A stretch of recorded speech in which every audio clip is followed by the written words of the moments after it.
You brought him in that rusty car. That is your budget date. Cute. Yeah, I replied. He is budget the same way a wrecking ball is just a metal ball. By the time their champagne glasses were empty, my budget date had frozen their assets and handed me 50% of the company they stole from my mother. They thought they were laughing at a cheap boyfriend. They were actually laughing at the attorney who came to repossess their empire. My name is Emery Patterson. To the people who sign the paychecks, I am the operations director. To the fresh-faced engineers who think they are going to change the world before they hit 25, I am the terrifying woman who rejects their expense reports. But in the grand, unspoken architectural philosophy of heliocore systems, I am the drywall. Drywall is the most essential, unappreciated material in any building. It holds the insulation in. It hides the ugly wiring and the rusted pipes. It creates the smooth, paintable surface that allows everyone else to pretend the structure is sound. But nobody walks into a penthouse suite and compliments the drywall. They admire the view. They admire the art. They admire the fixtures. If you notice the drywall, it means something has gone terribly wrong. It means there is a crack, a hole, or a stain.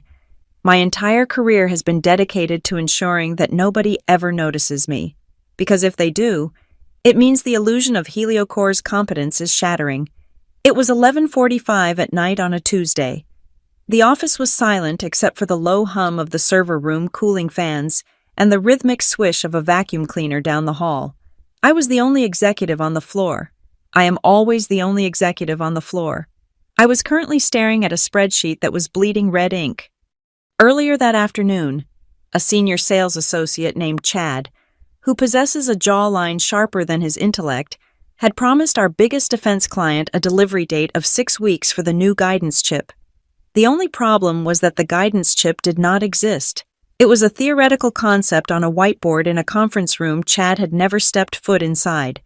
So there I was, surgically disassembling the budgets of 3 other departments, stealing resources from marketing, and reallocating 2 senior engineers from a vanity project just to make Chad's lie a physical reality. I was saving the company from a breach of contract lawsuit that would have cost us $4 million. Chad was probably at a bar right now, buying shots with the commission he had not arguably earned. The vacuum cleaner stopped. Elena, the night shift custodian, leaned on the doorframe. She held up a thermal mug. Black coffee, 2 sugars. Elena said. Her accent was thick, her smile tired but genuine. You are an angel. Elena, I said, rubbing my temples. I would die without you. You work too late. Ms. Emery, she scolded gently, placing the mug on a coaster so it would not ring the mahogany. The big boss. He left at 3, to play golf, networking.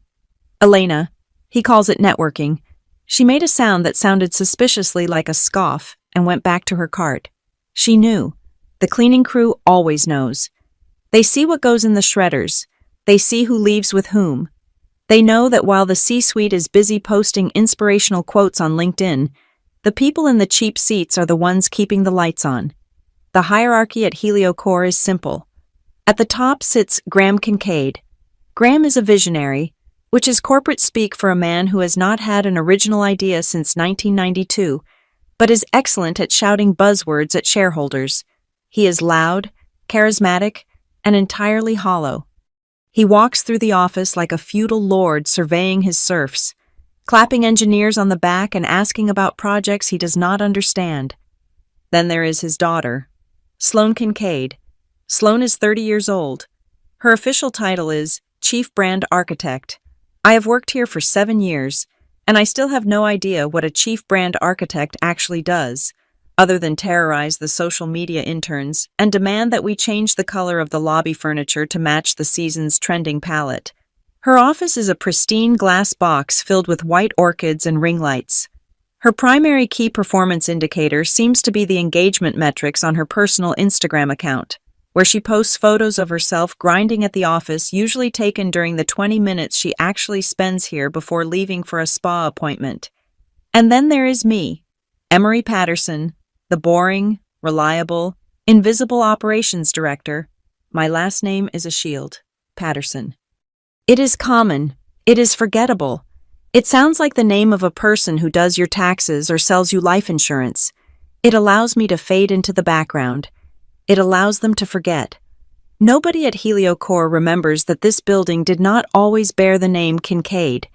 Decades ago, before the rebranding, before the IPO, before the sleek glass facade, this company was called HelioCore Lane Systems. It was a partnership. Graham Kincaid provided the handshake and the smile, but the systems, the core technology that allowed this company to dominate the aerospace sector for 30 years, that came from the Lane side of the letterhead. Specifically, it came from Lydia Lane. My mother was not a visionary. She was an engineer. She thought in vectors and propulsion ratios. She did not care about stock prices or gala dinners. She cared about making things fly higher, faster, and safer than anyone else thought possible. She was the engine. Graham was the paint job. But history is written by the people who survive the board meetings. In the late 1980s, Lydia Lane was erased. It was a classic corporate coup, quiet and brutal. She was painted as unstable, emotional, difficult. The narrative was that she had a breakdown and sold her shares to pursue a quiet life. The truth was far more complicated and far more painful. Graham Kincaid took her patents, took her company, and scrubbed her name from the lobby wall. He left her with nothing but a broken reputation and a pile of legal documents she was too heartbroken to fight. I grew up watching her fade. I watched the brilliance dim in her eyes as she watched Graham Kincaid on the news, accepting awards for technology she invented at our kitchen table. I learned a very important lesson from Lydia Lane. Brilliance is not enough. You need leverage. You need armor. You need to be willing to play the game better than the people who stole the board. So I became Emery Patterson. I got my degree. I worked my way up from the bottom. I did not storm into HelioCore demanding my birthright. I applied for a junior logistics role. I made coffee. I fixed spreadsheets. I became indispensable. I became the drywall. I learned every secret, every buried cost, every shortcut Graham and his daughter took. I waited. I took a sip of the coffee Elena had brought me. It was bitter, just the way I liked it. A distinct thwack sound broke my concentration. I looked down. The mail clerk had done the evening rounds and dropped a heavy, cream-colored envelope on my desk. This was odd. Inter-office mail was usually digital. Physical mail was reserved for termination notices or lawsuits. I picked it up. The paper was thick, textured, and expensive. It probably cost more than my hourly rate. My name was calligraphed on the front in gold ink. Ms. Emery Patterson. I slid a letter opener under the wax seal, an actual wax seal, because Graham loved to pretend he was British royalty and pulled out the card. The Board of Directors of HelioCore Systems cordially invites you to the annual Founders Summit Gala. I stared at it. The Founders Summit. This was not the company Christmas party where everyone got 2 drink tickets and a stale cookie. This was the inner sanctum. This was the black tie event for the board, the vice presidents, the major investors, and whatever entourage of influencers Sloan decided to drag along to make the event look trendy. Operations directors did not get invited to the Founders Summit. We were the ones who organized the catering and ensured the valet parking was insured. We were the help, not the guests. I turned the card over, looking for a sticky note attached that said, "For filing or check guest list against this." There was nothing. Just the heavy, mocking weight of the card. It had to be a clerical error. Sloane's assistant, a terrified girl named Jessica who looked like she hadn't slept in a week, probably clicked the wrong box in the database. Or maybe it was a pity invite. Maybe they needed a few more bodies to fill the back tables so the room looked full for the press photos. Date Saturday, November 14th, time 7 p.m., venue, the St. Regis. My thumb brushed over the raised lettering of the word Founders. A dark, cold amusement curled in my stomach. They had invited me to celebrate the Founders. They had invited the daughter of the woman they erased to toast the man who erased her. Graham and Sloan had no idea who I really was.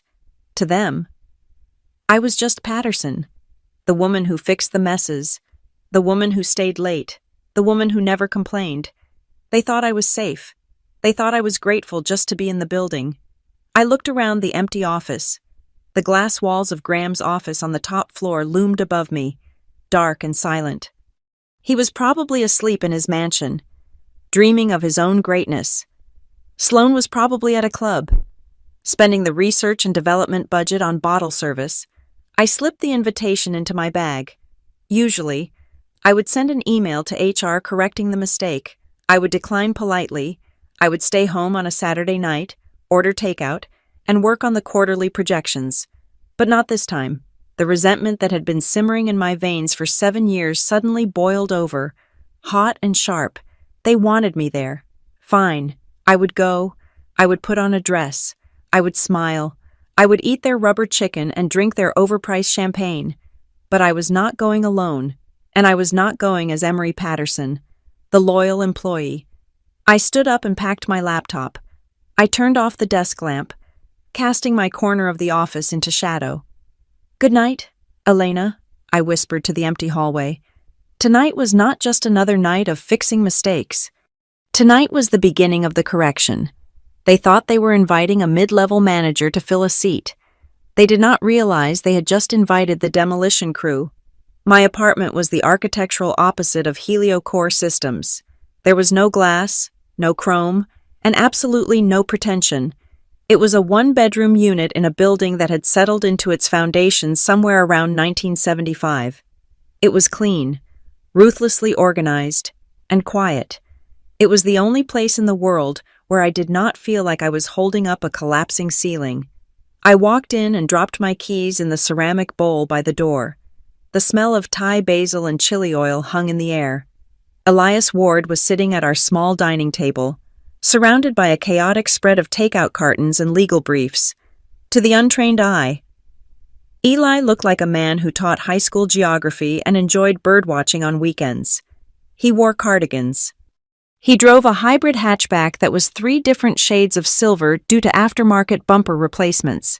He had a habit of pushing his glasses up the bridge of his nose with his index finger when he was thinking. If you saw Eli on the street, you would assume he was soft. You would assume he was safe. You would be catastrophically wrong. Eli was a litigation and corporate governance specialist. He was the man companies called when the family trust had turned into a knife fight, or when a board of directors needed to be dissected without anesthesia. He did not argue in courtrooms for show. He dismantled legacies in quiet conference rooms using bylaws and forgotten clauses. He was a shark disguised as a golden retriever. "You look like you want to murder someone," Eli said without looking up from a highlighted deposition. "Please tell me it is Graham. I have a flowchart for that." "Worse," I said. I pulled the heavy cream envelope from my bag and tossed it onto the table. It landed with a heavy thud right on top of his pad thai. Eli picked it up. He ran a thumb over the gold leaf. He did not need to open it to know what it cost. He whistled low and long. "St. Regis," he noted, reading the address. "Founders Summit. That is a lot of syllables for a dinner party." "It is a mistake," I said, kicking off my heels and collapsing onto the sofa. "Or a joke. Sloane probably invited me so she can live stream herself firing me in high definition."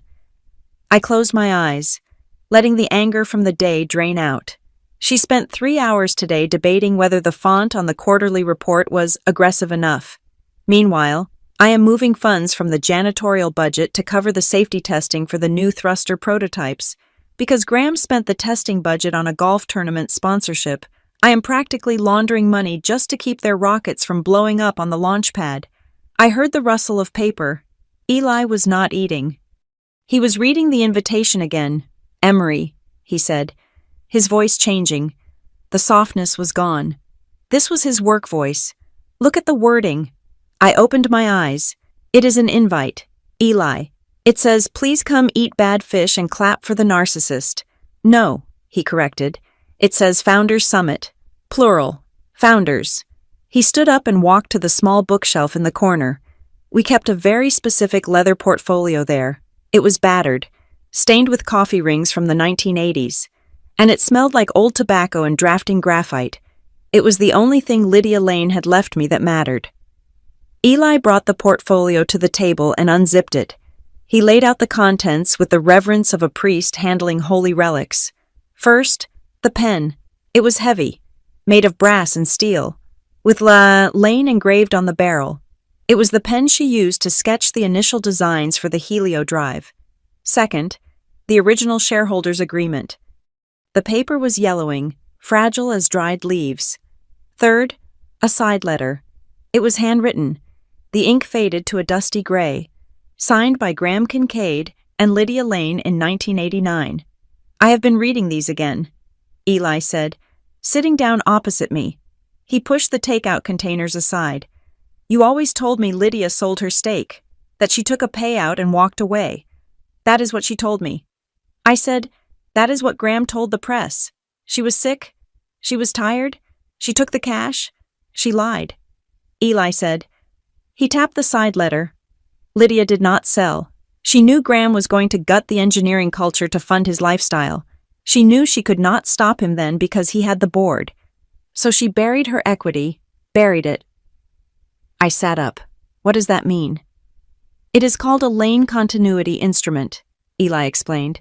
He was in his element now, his eyes scanning the dense legal text he had practically memorized. It is a hybrid trust structure. Extremely rare. I have only seen it twice, and both times it was used by founders who wanted to protect their legacy from their own children. Basically, Lydia converted her 48% stake into non-voting, reversionary stock held in a dormant shell company. Speak English. Eli, I fix supply chains, not trusts. It means the stock sits there. Asleep, he said, using his hands to demonstrate. Graham gets to vote with it. Graham gets the dividends. Graham gets to pretend he owns it. But the instrument has conditions, covenants. He slid a finger down the brittle page. Condition 1. The company must maintain a minimum safety rating of AAA. We lost that 2 years ago. I whispered. We just bribed the auditors to look the other way. Condition 2. Eli continued. Research and development spending must never fall below 20% of gross revenue for 3 consecutive quarters. I laughed. It was a dark, hollow sound. 20%, Eli. Graham has cut RD to 6%. He funnels the rest into Sloan's branding campaigns and his own bonuses. We have been under 10% for 5 years. Eli looked at me. His expression was terrifyingly calm. And here is the kicker, the reversion clause. He turned the page. If these covenants are broken, he read, the voting rights and full ownership of the dormant shares revert immediately to the living heir in good standing. The trust dissolves. The shell company dissolves. The stock becomes active. The room went silent. The refrigerator hummed. A siren wailed somewhere down the street. I own it, I said. The realization hit me like a physical blow. I do not work for them. I own them. Technically, you have owned 48% of HelioCore systems for the last 5 years, Eli corrected. You just did not file the paperwork to prove they breached the contract. He reached into his briefcase and pulled out a fresh file. It was thick. It was new. So I did some digging, he said casually, as if he were talking about finding a new taco spot. I pulled the public filings. I compared them against the internal budgets you bring home to rant about. I have proof of the RD cuts. I have proof of the safety violations. I even found the shell companies Sloan uses to invoice the company for her consulting fees. It is a breach of fiduciary duty. It is fraud, and it triggers the continuity instrument immediately. I looked at the invitation again. The gold letters seemed to shine brighter. Founders Summit. They invited me, I said, a slow smile spreading across my face. They actually invited me. They think they invited a mid-level manager. Eli said, they do not know they invited the repo man. He picked up the brass pen and twirled it between his fingers. Here is the plan. Eli said, if we file this with the state tomorrow, they will know. They will lock the doors. They will shred everything. Graham will be on a plane to the Caymans before lunch, so we wait. I said, we wait until Saturday. Eli agreed. We go to that gala. We let them eat their appetizers. We let Sloan give her speech about how she is the face of the future. We let Graham toast himself. He looked down at his clothes, the worn cardigan, the wrinkled shirt. They expect you to be invisible, he said, and they will look at me and see a budget date, a nobody, A teacher, a boring guy with a bad car and a cheap suit. You are going to play into it, I realized. I will be the most budget boyfriend they have ever seen. Eli promised. I will talk about coupons. I will complain about the price of gas. I will let them mock me. I will let Sloane make her jokes. He leaned forward, his eyes locking onto mine. Constraints are good. Emery, you told me that. Constraints build pressure. We let them pressurize the room. And when the moment is right, when they feel safe, when they are drunk on their own arrogance, we pull the pin. I finished. We enact the reversion. He said, we take back the company in front of every investor, every journalist, and every board member they tried to impress. I looked at the heavy invitation, then at the man I was going to marry. He was not just a lawyer. He was a weapon Lydia Lane had left in a time capsule, waiting for the right war. Okay, I said, but you have to wear the gray suit, the one with the fraying cuff. Eli smiled, and it was the sharpest thing in the room. I was hoping you would say that.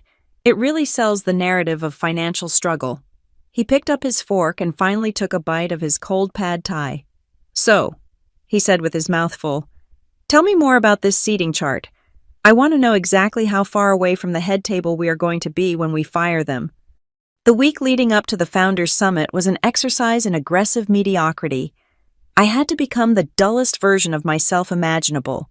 I had to be so boring that looking at me was like staring at a beige wall in a dentist's waiting room. The office was buzzing with the frenetic energy that always precedes a corporate event. Graham Kincaid had called 3 emergency all-hands meetings to discuss HelioCore 3.0, a strategic initiative that seemed to consist entirely of buzzwords he had read in an airline magazine. I sat in the back row of the auditorium, nodding rhythmically as Graham paced the stage. He talked about synergy verticals and blue sky ideation. He used the phrase paradigm shift 4 times in 12 minutes, every time he paused for effect. I scribbled nonsense in my notebook. To anyone watching, I was the diligent operations director taking notes on the new vision. In reality, I was making a grocery list. But while my face was projecting loyal submission, my computer back at my desk was doing something far more subversive. I had set up a quiet, throttled data transfer, piece by piece, file by file. I was mirroring the entire internal drive to an encrypted server Eli had set up. I downloaded the vendor list that showed we were paying 3 times the market rate for raw aluminum from a supplier owned by Graham's brother-in-law. I downloaded the project codes for the Neptune initiative, which was just a slush fund for Sloane's travel expenses. I downloaded the safety reports that the quality assurance team had flagged as critical failures, and which Graham had marked as resolved, without spending a dime to fix them. It was a slow, terrifying process. Every time it walked past my office, my heart hammered against my ribs. But nobody stopped. Nobody suspected the woman who organized the office birthday cards was currently stealing the company's dirty laundry. Then, on Wednesday, Sloane Kincaid arrived to boost morale. Sloane did not walk. She made an entrance. She swept through the double glass doors flanked by 2 assistants who looked like terrified woodland creatures. One of them was holding a ring light. The other was holding a stabilizer for her phone. Sloane was live streaming her walk to her office, narrating her life for an audience of teenagers who thought she was a self-made business guru. Hey guys, she chirped at her phone, ignoring the actual employees she was walking past. Just arriving at HQ. So much energy here today. We are building the future, literally. She stopped in the middle of the engineering bullpen. This was a room where 50 highly educated aerospace engineers were currently sweating through their shirts because the fuel pump on the new prototype was vibrating itself to death during simulations. The air smelled like stale coffee and panic. Sloane frowned at the chairs. They were ergonomic gray mesh, designed for people who sat for 12 hours a day. These chairs are a vibe killer, she announced, loud enough for the entire floor to hear. She turned to me. I had just walked out of my office to sign a purchase order. Emery.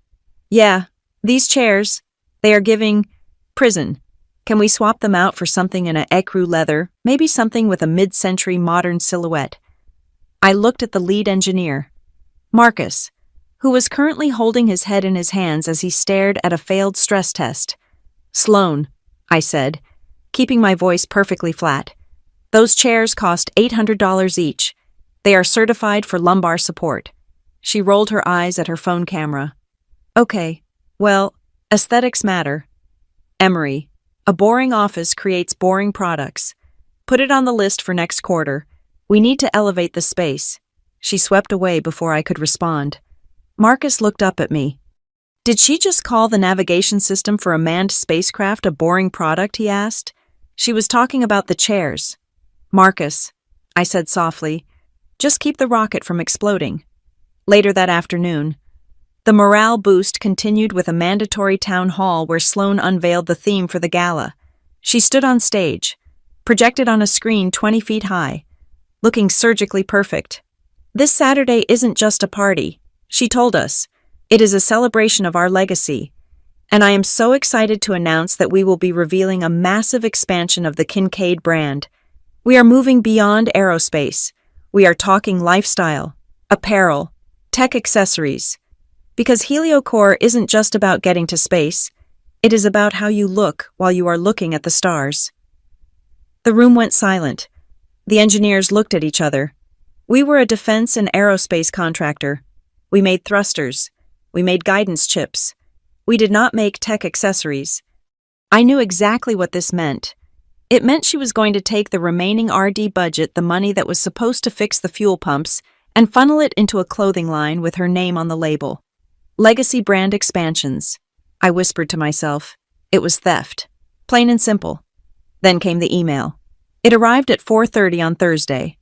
The subject line was innocuous. Finalized seating chart. Founders Summit. Usually, these things were kept private, but Sloan's assistant had accidentally CC'd the entire all-staff distribution list instead of just the executive team. Within 3 seconds, you could hear the mouse clicks echoing across the floor as 200 people opened the attachment simultaneously. I opened mine. It was a color-coded map of the St. Regis Ballroom. Tables 1 through 5 were gold. That was the power zone. Graham, Sloan, the board of directors, the major investors, and a handful of celebrities Sloan had bribed to attend were all seated there. They were front and center, right by the stage. Tables 6 through 20 were silver, vice presidents, senior directors, and the high-performing sales teams. I scrolled down, and down, and down. I found my name at table 39. Table 39 was not even in the main cluster. It was located in the back corner, wedged between the service entrance to the kitchen and the hallway leading to the restrooms. It was the table where they put the people they could not legally fire but did not want to look at. I was seated with the intern coordinator, a consultant who had been let go 2 weeks ago but had already received an invite, and the IT support guy who was on call for the event. It was a deliberate, calculated insult. It was Sloan saying, "You are the help. You sit by the kitchen door." I stared at the screen. A few heads popped up over the cubicle walls to look at me. They had seen it too. I stood up and walked to the break room to get water. I needed to move. Sarah, the HR manager who had been trying to get Graham to approve a sexual harassment seminar for 3 years without success, was in there making tea. She looked at me with sad, tired eyes. "I saw the chart. Emery," she said quietly. "It is bullshit." David, the quality assurance lead, walked in behind me. He looked angry. "You run operations for the whole damn building," he muttered. "You saved the orbital project last month when the supplier bailed. And they stick you by the toilets." "It is fine," I lied, forcing a shrug. "I like being near the kitchen. Hotter food. It is not fine." Marcus, the senior engineer, joined us. He looked exhausted. "You have been here longer than Sloan has been alive." "Well, almost. It is disrespectful. I don't know why you stay. Emery, you could run any logistics firm in the city. You are underpaid and invisible." They were a Greek chorus of corporate misery. They liked me. They pitied me. They saw me as the tragic figure of the office, the competent woman who would never be queen. "I stay for the benefits," I said, keeping my tone light. My phone buzzed in my pocket. I pulled it out. It was a text from Eli. He had sent an image. It was a screenshot of a draft document prepared for the state court. The header read, "Notice of Reversion of Controlling Interest, Lane Continuity Instrument." Underneath the image, he had typed, "Just saw the seating chart on the shared drive. Do not worry.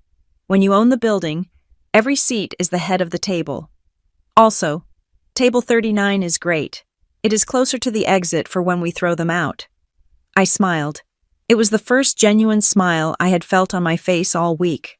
"What is so funny?" Sarah asked, stirring her tea. "Oh, just a text from my date," I said. "He is very excited about the food." I left the break room and headed back toward my office. I had to pass the executive conference room to get there. The door was slightly ajar. I heard Sloane's voice. She was laughing. It was that high, tinkling laugh she used when she wanted to sound charming. I slowed down. "Honestly, Daddy, stop worrying," Sloane was saying. "The seating is strategic. You put the investors up front so they feel special. You put the workers in the back so they fill the room but don't ruin the photos. I just don't want any friction." Graham's booming voice replied, "Patterson has been writing me about the budget for weeks. If she gets near the investors, she might say something boring about profit margins." Emery Sloane scoffed. The sound of my name in her mouth was like acid. "Please, she won't say a word. She is grateful just to be invited.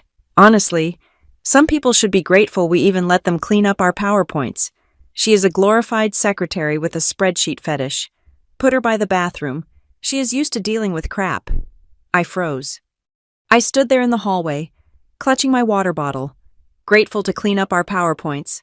Glorified secretary. For 7 years.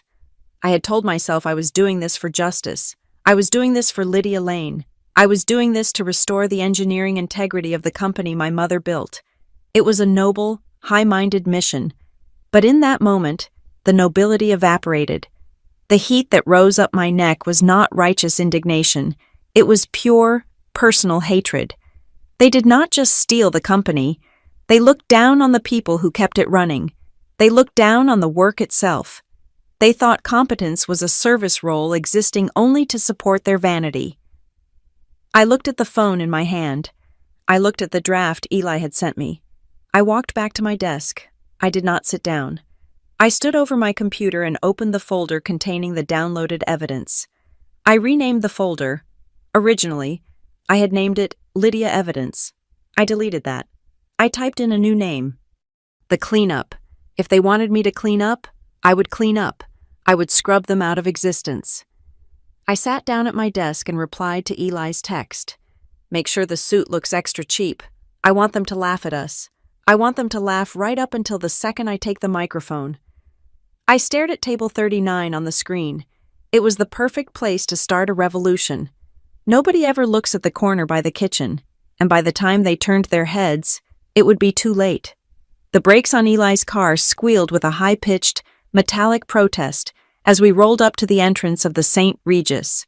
It was the kind of sound that made pedestrians stop and look, wondering if something mechanical was about to shear off and hit them. We were sitting in a line of vehicle royalty. Ahead of us was a matte black luxury SUV that cost more than a starter home. Behind us was a low-slung Italian sports car revving its engine with an impatient, throaty growl. And sandwiched in the middle was Eli's 10-year-old hybrid, covered in road dust, with a bumper that was held in place by what I strongly suspected was a strategic application of duct tape.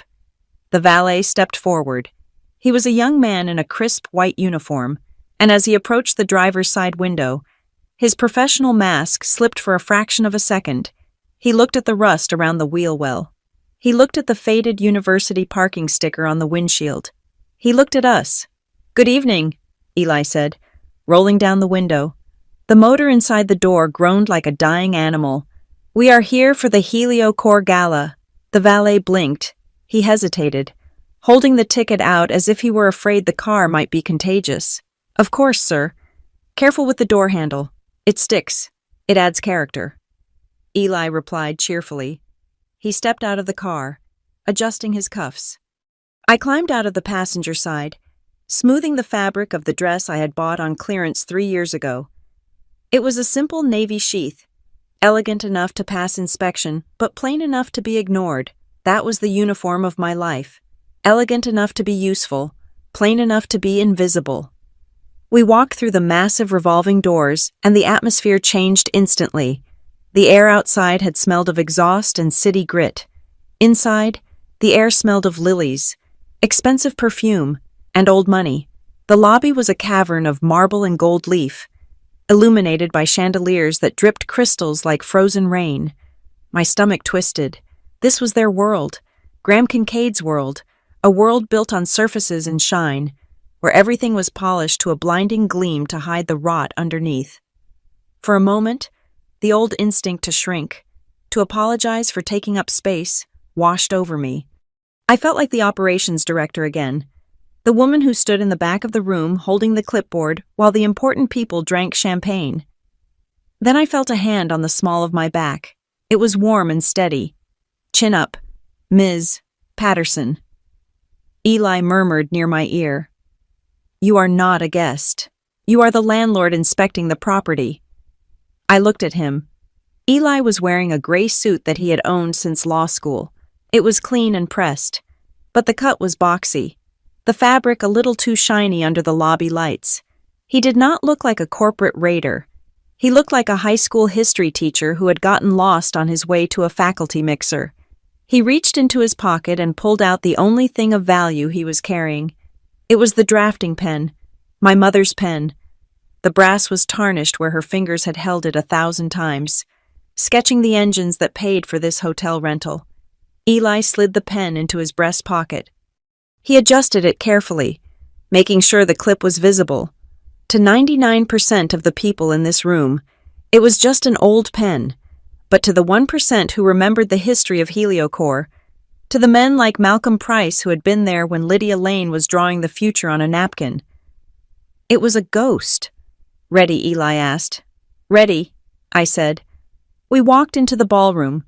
It was a sea of black ties and shimmering gowns. The noise was a dull roar of polite laughter and clinking glass. Waiters drifted through the crowd like sharks, carrying trays of hors d'oeuvres that looked like pieces of modern art.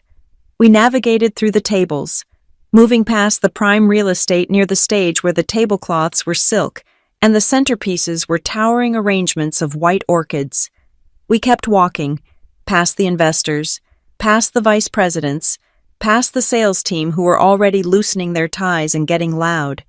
We arrived at table 39. It was exactly where I knew it would be. We were wedged into the back corner, right next to the swinging double doors of the service entrance. Every time a waiter kicked the door open, a blast of steam and the smell of roasting chicken hit us. The table was already half full. Marcus, the senior engineer, was nursing a scotch and looking miserable. Sarah from Human Resources was picking at a bread roll. David from Quality Assurance was staring at his phone, probably checking job listings. "Emery," Marcus said, looking up with a mixture of surprise and pity. "You actually came, and you brought a civilian." "Civilian?" Eli asked, pulling out my chair. I prefer the term collateral damage. I sat down. The view from table 39 was terrible. A decorative pillar blocked half the stage. The acoustics were muddy. We were the exiles. "Who is the suit?" David asked, gesturing to Eli with his fork. "This is Eli," I said. "He is my fiancé." "Nice to meet you," Eli said, shaking hands. "I hear great things about the quality assurance protocols here, or rather, the creative interpretation of them." David choked on his water. "Why are you guys here?" Sarah whispered, leaning across the table. "Sloan is going to announce the lifestyle brand tonight. It is going to be a bloodbath for the engineering budget. I did not think you would want to watch." I picked up the linen napkin and unfolded it across my lap. I looked at the faces of my coworkers. These were the people who did the work. These were the people who stayed late.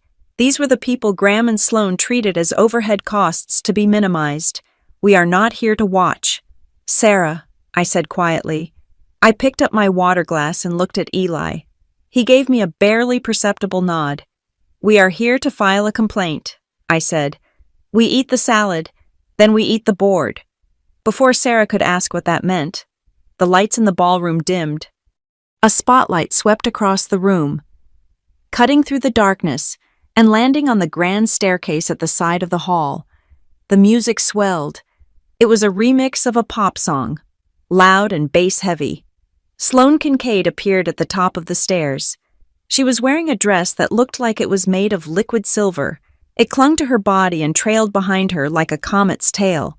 She was flanked by 4 people, 2 men in skinny suits who I recognized as TikTok influencers, and 2 junior executives who looked like they were hyperventilating from the proximity to greatness.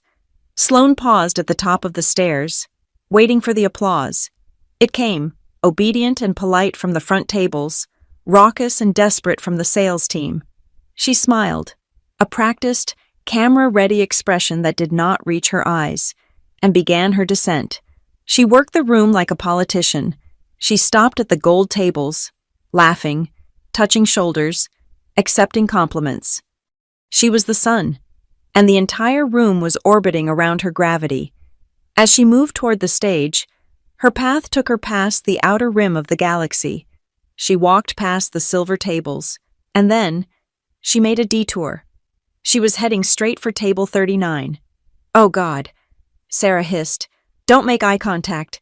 Sloane stopped right in front of our table. Up close, she was flawless. Her makeup was precise, her hair sculpted. She smelled of expensive vanilla and ambition. The room quieted down. People turned to watch. Sloane Kincaid acknowledging the cheap seats was a spectacle. Her eyes flicked over Marcus, dismissed him. They flicked over Sarah, dismissed her. Then they landed on me. "Emery," she exclaimed, her voice pitched loud enough to carry to the nearby tables. "I am so glad you could make it. I know it is a bit of a trek from wherever you are living now." She turned her gaze to Eli. She looked him up and down, taking in the gray suit, the scuffed shoes, the lack of a designer watch. A slow, cruel smirk spread across her face. "And this must be the fiancé," she said. "Wow." She let the silence hang for a second. "You brought him in that car?" she asked, gesturing vaguely toward the valet stand outside. "I saw it from the window. And that suit? It is very vintage. Real budget date vibes tonight." "Huh." Laughter rippled from the tables nearby. The sales guys at table 20 were chuckling loudly, eager to show they were in on the joke. I felt the heat rise in my cheeks, but I did not look down. I looked straight at her. Sloane leaned in closer, dropping her voice to a stage whisper that was meant to be heard by everyone within a 30-foot radius. "Don't worry, Emery," she said. "Daddy's company will always have a spot for frugal people. We need someone to count the paper clips, right?" She straightened up, beaming at her entourage, waiting for the laugh. Eli cleared his throat. It was a quiet sound, but in the hush of the mockery, it was distinct. He looked up at Sloane. He did not look angry. He did not look embarrassed. He looked mildly amused, like a scientist observing a particularly interesting mold culture.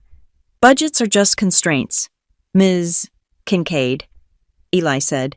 His voice was calm, steady, and carried a weight that cut through the perfume and the music. Sloane blinked. She was not used to the furniture talking back. "Excuse me, constraints," Eli repeated. He picked up his water glass and took a sip. "Constraints make structures stable. Without them, things tend to collapse under their own weight. Constraints are what keep the rocket from blowing up." He set the glass down. "Until they don't." Sloane frowned. She didn't understand the threat. She only heard the tone, which wasn't submissive enough. But she had a schedule to keep. She let out a short, dismissive laugh. "Cute," she said. "Enjoy the chicken. It is the most expensive meal you will eat all year." She spun around, her silver dress whipping the air, and marched toward the stage. The spotlight followed her. The room turned back to the main attraction. At table 39, nobody spoke. Marcus was staring at Eli with his mouth slightly open. Eli calmly reached into his breast pocket and tapped the clip of the brass pen. He looked at me, and his eyes were dancing. "She has no idea," he whispered. "That was the most fun I have had in a decade." I watched Sloane ascend the stage, basking in the applause. She called us frugal. I said, "Frugality is a virtue," Eli replied, unfolding his napkin completely. It means we know the value of things. And tonight, I think the price of this company is about to drop significantly. The salad course arrived with the kind of pomp and circumstance usually reserved for a coronation. Waiters synchronized their movements, dropping plates of arugula and shaved fennel in front of 500 guests simultaneously. At table 39, the arrival of the greens was met with a collective sigh of relief. It meant we had survived the appetizers without being asked to leave. I picked up my fork, but my appetite had vanished the moment Sloane Kincaid made her joke about the budget date. My eyes were not on the salad. They were fixed on the head table, located on the riser at the far end of the ballroom. Specifically, I was watching Malcolm Price. Malcolm Price was the chairman of the board. He was a man carved out of granite and old money. He had silver hair that was always perfectly coiffed, and he wore his tuxedo with the ease of someone who had been born in one. Unlike Graham, who treated Heliocor as a personal piggy bank, Malcolm treated the company with a terrifying reverence. He was the historian. He was the keeper of the flame. He was the only person in the room who had been there when the first prototype engine was bolted to a test stand in a garage in 1982. He was also the only person in the room I was truly afraid of. Graham was an idiot. Sloane was a narcissist. You can outsmart idiots and narcissists. But Malcolm was sharp. He had an iron memory for details, specifically artifacts from the company's founding era. He collected them. I knew for a fact that his office was filled with framed blueprints and early circuit boards. And right now, Malcolm Price was not eating his salad. He was staring across the room. His gaze cut through the low light, bypassing the investors, bypassing the vice presidents, and landing with laser precision on our table. I froze. My pulse hammered a frantic rhythm against my ribs. Had he recognized me, I had worked here for 7 years, but I was always in the background, handing out agendas or fixing the projector. To him, I was just staff.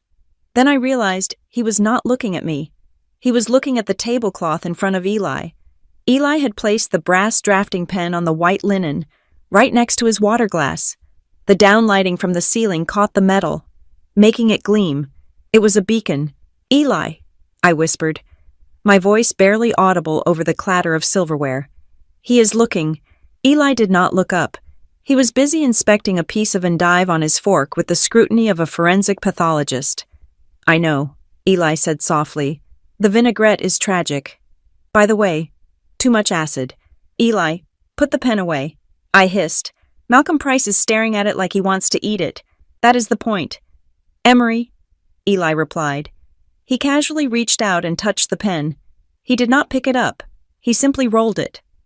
The heavy brass cylinder turned 180 degrees. The engraving, which had been facing the table, rolled upward. L. Lane. From this distance, surely he could not read it. It was impossible. But Malcolm Price knew the shape of that pen. He knew the specific heft of the brass. It was custom-made. There were only 3 of them ever in existence. One was in a museum, one was lost, and one was currently sitting next to a glass of tap water at the worst table in the room, at the head table. Malcolm went still. He slowly lowered his fork. He said something to the person next to him, but he did not break his visual lock on the object. Then, he stood up. Graham Kincaid had just approached the microphone at the podium to begin his opening remarks. Graham loved the sound of his own voice. "Welcome, family," Graham boomed, throwing his arms wide. "Tonight is about vision. Tonight is about looking forward." Malcolm Price ignored him completely. The chairman stepped down from the riser. He did not walk toward the podium. He did not head for the restrooms. He walked in a straight line, cutting through the center of the room. He walked past the gold tables. He walked past the silver tables. The room began to notice. Heads turned. Why was the chairman walking away while the CEO was speaking? The chatter at the nearby tables died down. A ripple of silence followed Malcolm like a wake behind a ship. "He is coming here," Sarah whispered, clutching her napkin. "Oh God, what did we do? Did we violate the dress code?" "Keep eating," Eli commanded gently. "Act like you belong." I forced my hand to lift the fork to my mouth. I tasted nothing. I felt like a spy who had just been made in enemy territory.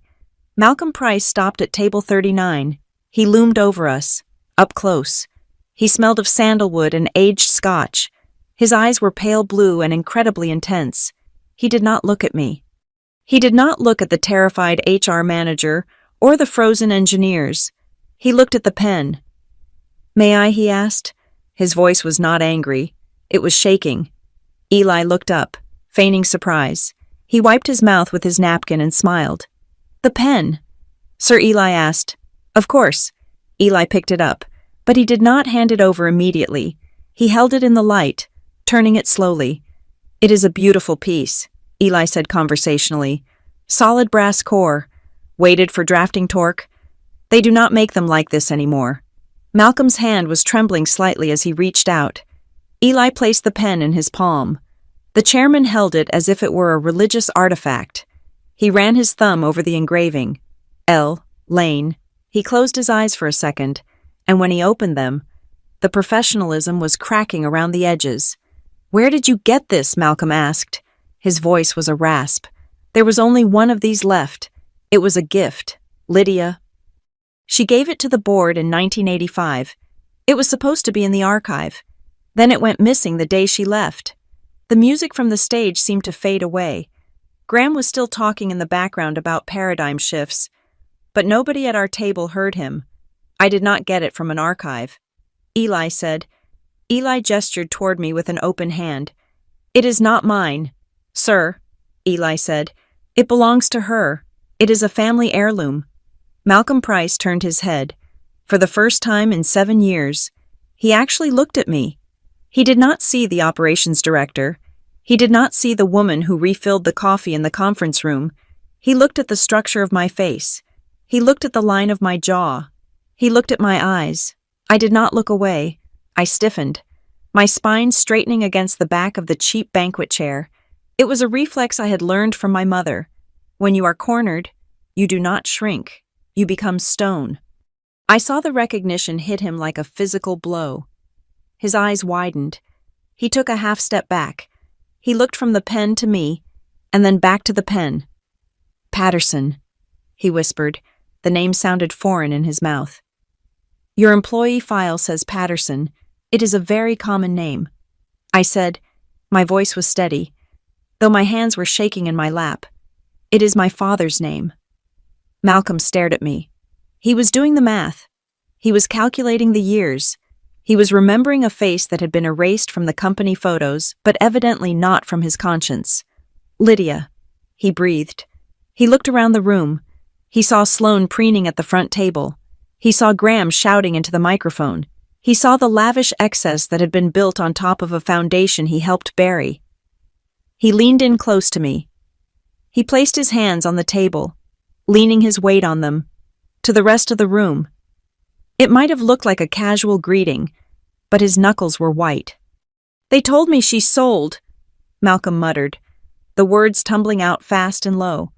"Graham told me she took a cash deal. He said she wanted out. He said she was unstable. He looked into my eyes, searching for the truth. I never believed him." Malcolm said, "The paperwork was too clean. The exit was too fast. Lydia Lane would never have walked away from her engines for money. She loved this work more than she loved people." He looked at the pen in his hand. Then he placed it gently back on the table in front of Eli. "If you have this pen," Malcolm said, "then you have the rest of it. Don't you? You have the portfolio." I said nothing. I just held his gaze. Malcolm straightened up. He buttoned his jacket. He looked at Eli, then at me.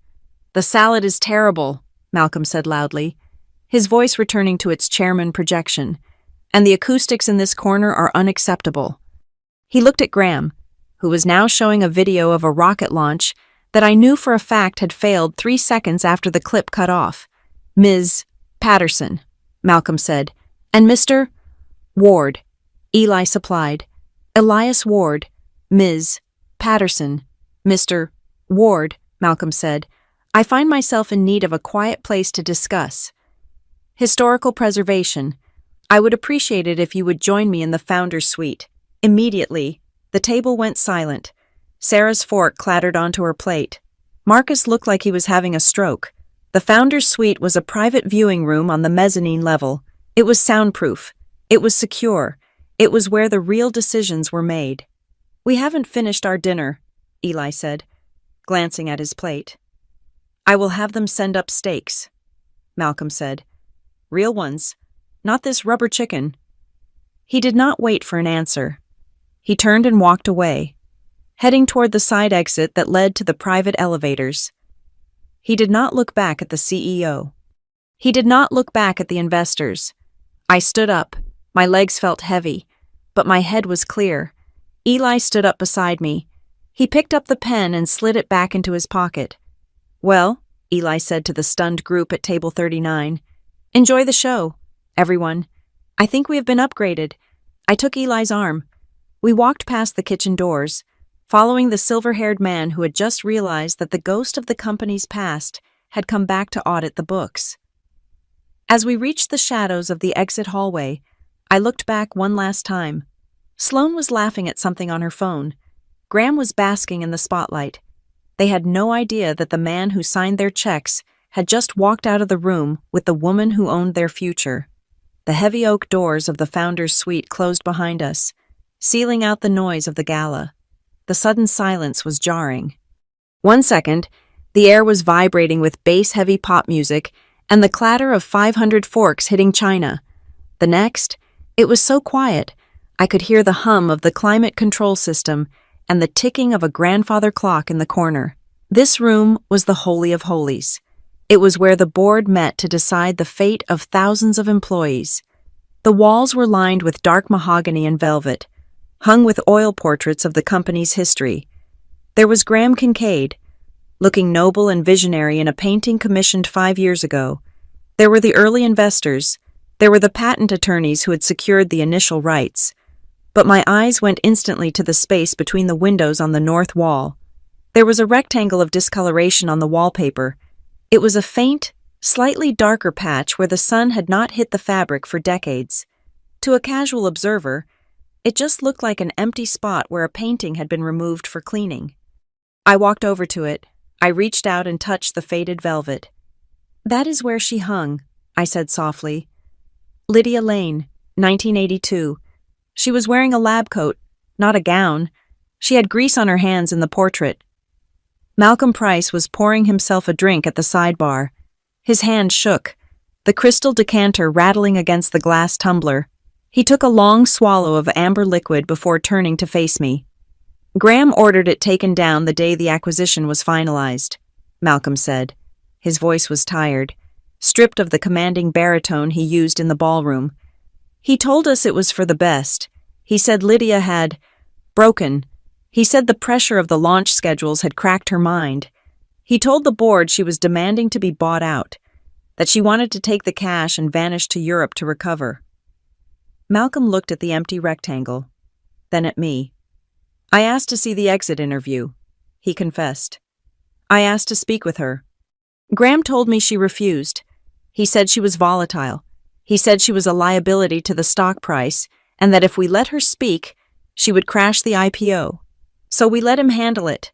We let him erase her because we wanted to be rich more than we wanted to be right." He sat down heavily in one of the leather wingback chairs. "I never fully believed it.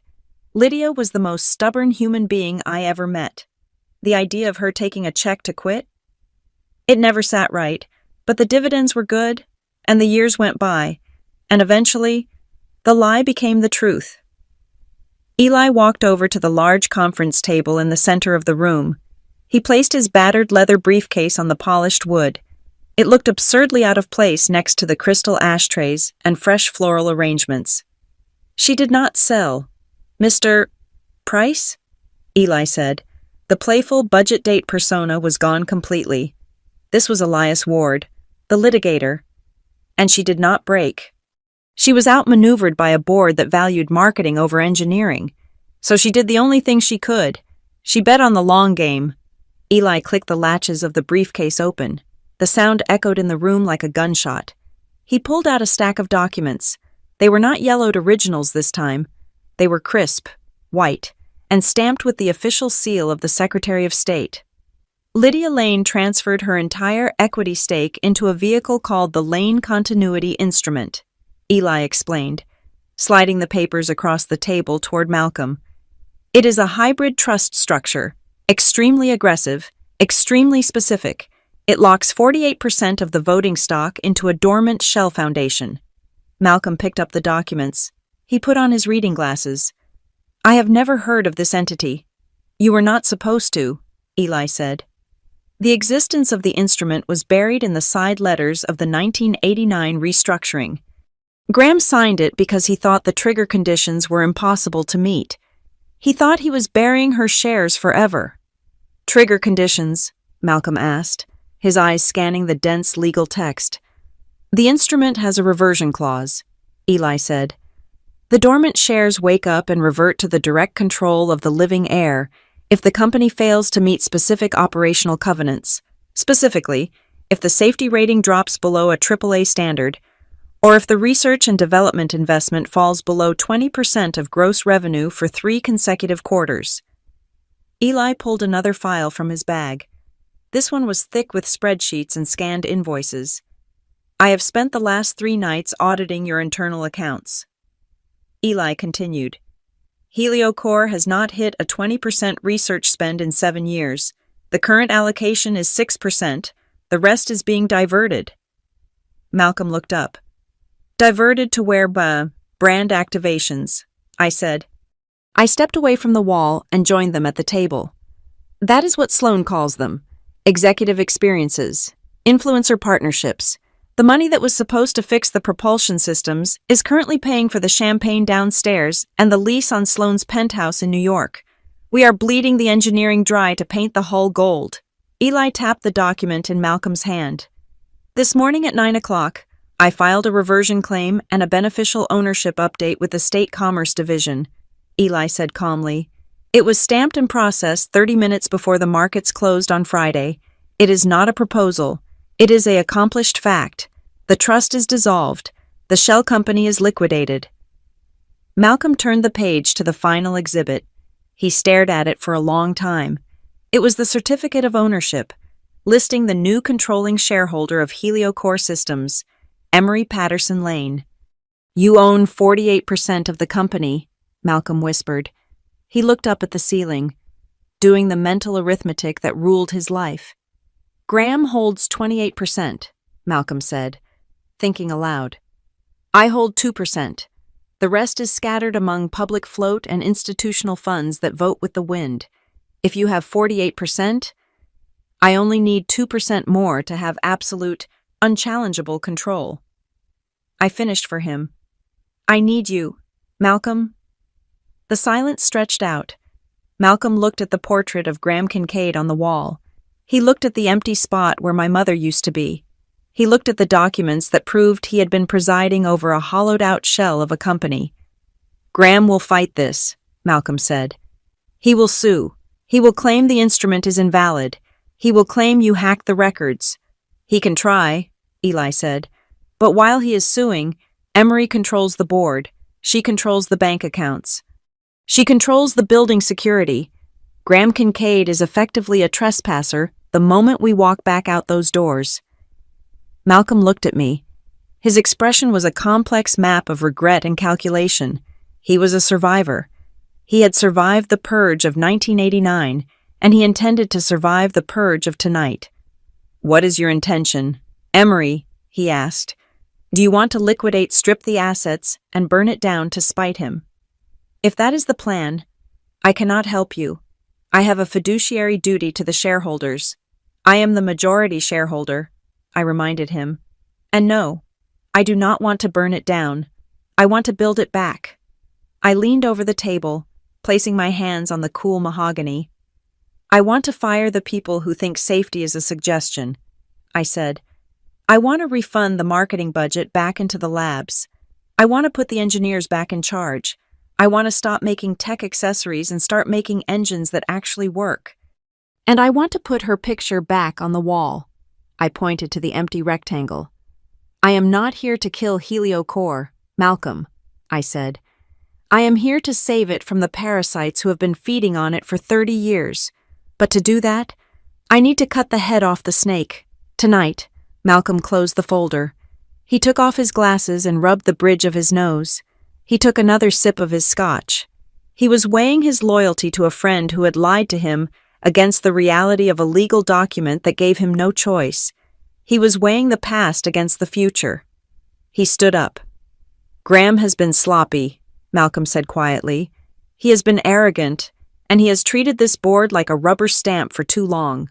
He looked at Eli. Is the filing watertight? Titanium, Eli assured him. I wrote the reversion claim myself. Malcolm nodded. He buttoned his tuxedo jacket. He adjusted his cufflinks. The transformation was instant. The tired old man vanished, and the chairman of the board returned. If I back you, Malcolm said, looking me dead in the eye. There is no going back. We go out there, and we decapitate the leadership in front of the press, the investors, and the industry. It will be brutal. It will be public. Graham will scream. Sloan will make a scene. He paused. Are you prepared to finish this in front of everyone? Ms. Patterson. I thought about the 7 years I had spent in the shadows. I thought about the coffee runs. I thought about the late nights fixing spreadsheets while Sloan posted selfies. I thought about the way Graham looked through me like I was made of glass. I thought about the rusty car and the cheap dress, and the way they laughed at Eli. I looked at Malcolm Price and smiled. It was not a nice smile. Mr. Price? I said. They made me rehearse for 7 years. I am not just prepared, I am overdue. Malcolm nodded. He walked to the door and held it open for us. Then let's go, he said. I believe the CEO is about to finish his speech. It would be a shame if nobody was there to give the rebuttal.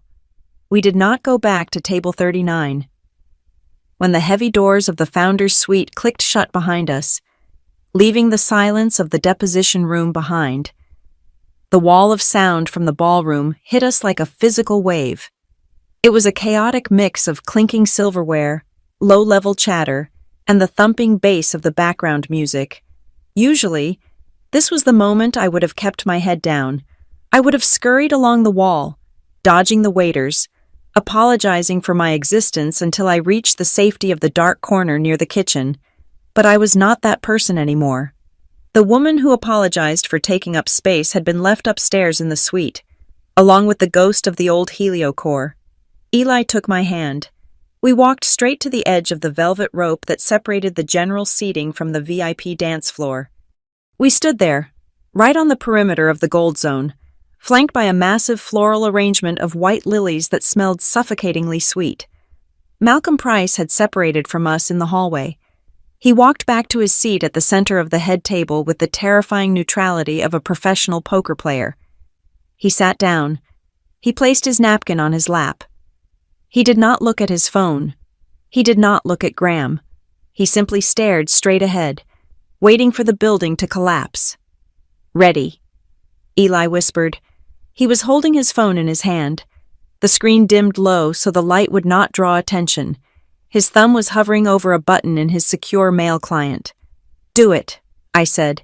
Eli tapped the screen once. It was such a small motion. It was the same motion people use to order a pizza or like a photo of a cat. But in that split second, a high-priority, encrypted packet of data was fired from a server in Delaware, bounced through a secure relay, and landed simultaneously in the inboxes of 12 specific people sitting 10 feet away from us, on stage. Graham Kincaid was in love with his own voice. He was gripping the podium, his face flushed with the heat of the spotlights and the 3 glasses of scotch he had consumed during the appetizers. Behind him, a massive LED screen was playing a sizzle reel that Sloan had directed. It was a montage of people in expensive athleisure wear looking at the sky, intercut with quick flashes of rockets that were actually stock footage from NASA, not heliocore. We are not just an engineering firm, Graham boomed into the microphone. We are a movement. We are a lifestyle. When you think of the stars, I don't want you to think about propulsion ratios. I want you to think about synergy. I want you to think about the heliocore spirit. He paused for applause. The front tables clapped dutifully. The back tables were too busy trying to get the waiters to refill their wine glasses. And that is why, Graham continued, his voice rising to a crescendo. I am thrilled to announce that next quarter, we are launching the Kincaid Orbital Collection, a line of high-performance apparel for the visionary in all of us, at the head table. The first phone buzzed. It was a sharp, aggressive vibration against the hard wood of the table, then another, then three more. It sounded like a swarm of angry hornets had suddenly materialized under the tablecloth. The chief financial officer, a man named Sterling who had the constitution of a nervous rabbit, was the first to look down. He frowned. He tapped his screen. I watched the color drain from his face in real time. It started at his chin and vanished into his hairline, leaving him looking like a wax statue. Next to him, the general counsel picked up his phone. He was a shark of a lawyer, a man who usually enjoyed a fight. He read the subject line. He stopped chewing. He read the first paragraph. He put his fork down slowly, as if the cutlery had suddenly become too heavy to lift. Urgent beneficial ownership, update and asset preservation order, lane continuity instrument, the whispers began. They started low, just a rustle of confusion among the board members. But in the acoustic bowl of the stage area, they carried, "Who sent this?" the CFO hissed to the general counsel, forgetting to cover his mouth. "It is a state filing," the lawyer whispered back, his eyes darting around the room. "It is stamped. Look at the timestamp," Lane, another director, muttered, squinting at her screen. "Is that Lydia's foundation? I thought that was dead." "Who is Emery Patterson?" That question floated out from the end of the table.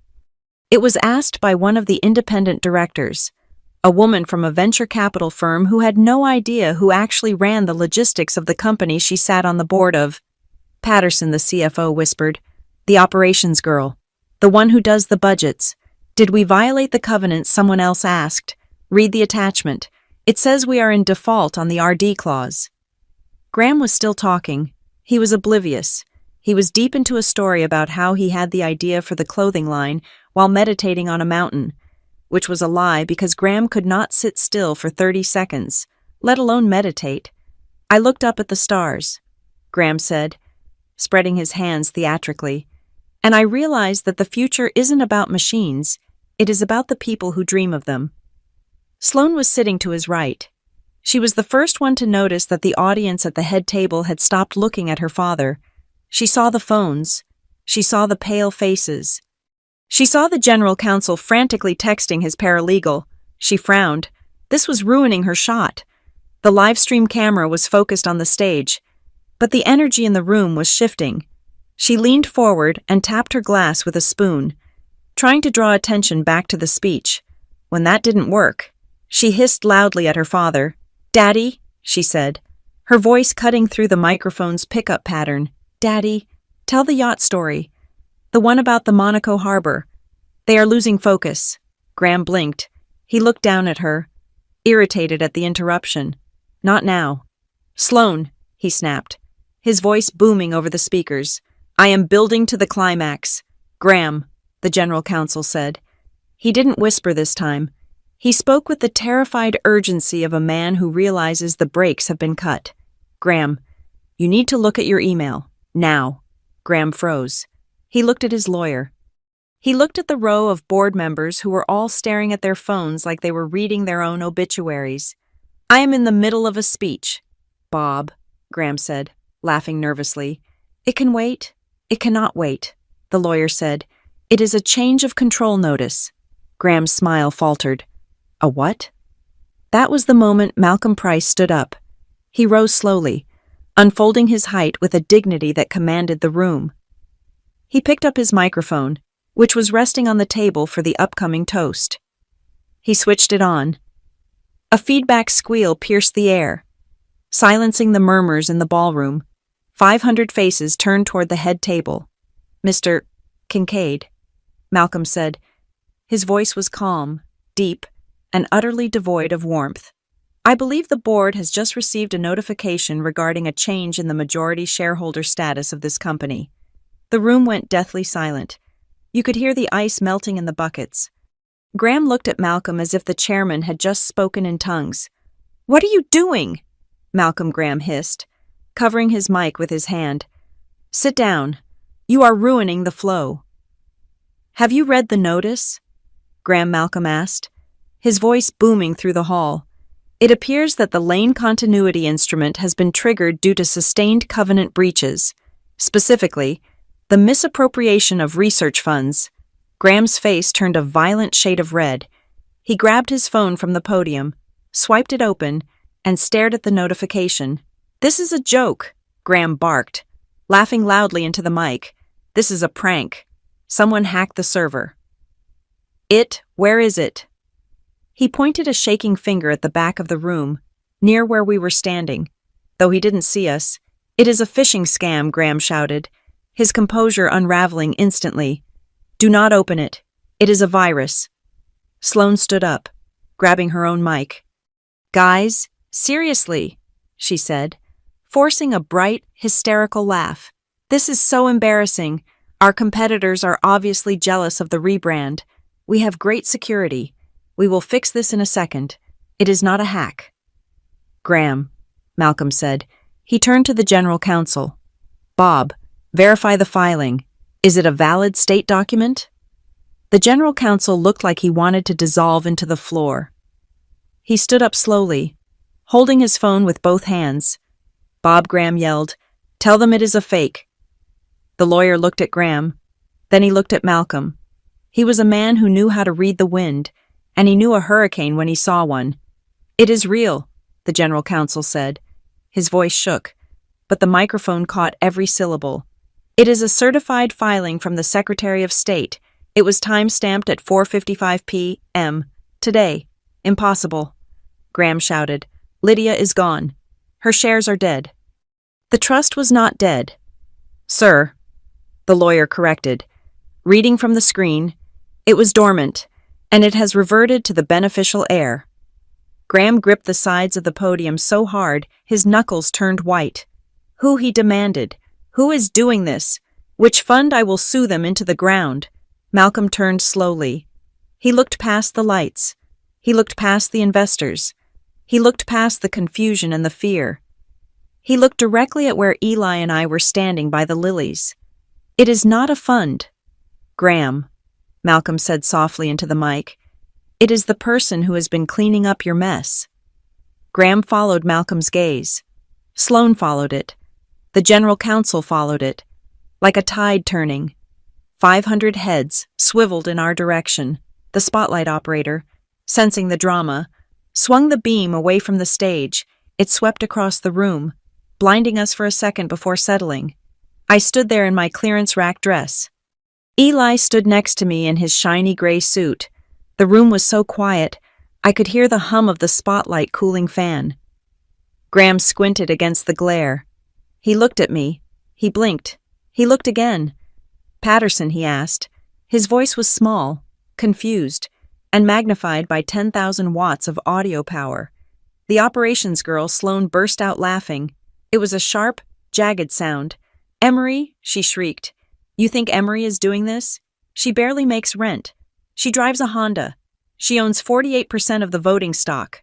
Sloane, the general counsel said, reading the bottom line of the email, and as of 5 o'clock today, she is the controlling entity of HelioCore Systems. The silence broke. The room exploded into noise. It wasn't applause. It was the sound of an empire cracking down the middle. I stepped forward, moving out of Eli's shadow and into the light.